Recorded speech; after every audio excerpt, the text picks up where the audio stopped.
August 1వ తేదీ ఎన్టీఆర్ భరోసా పింఛన్ల పంపిణీ కార్యక్రమం అయితే 1వ తేదీ మాత్రమే జరుగుతుంది. కాబట్టి ఎవరైతే పింఛన్లు పొందుతున్నారో నార్మల్ పింఛన్లు 4,000, వికలాంగులకి 6,000 పింఛన్లు పొందుతున్నారో వారు ఖచ్చితంగా మీ ఇంటి వద్దనే ఉండి 1వ తేదీ ఉదయాన్నే పింఛన్ తీసుకోండి.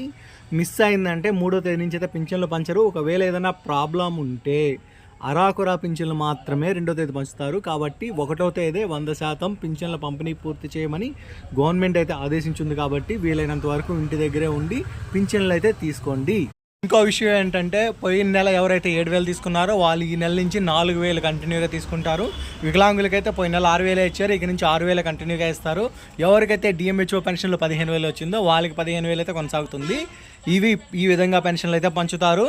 రెడీగా ఉండి 1వ తేదీ పింఛన్లు అయితే తీసేసుకోండి. పోయిన నెలలాగే ఈ నెలలో కూడా పింఛన్లు మొత్తం సచివాలయ సిబ్బంది పంచుతారు. కాబట్టి ఇంటి వద్దనే ఉండి ఉదయాన్నే 7 గంటల లోపల పింఛన్ అయితే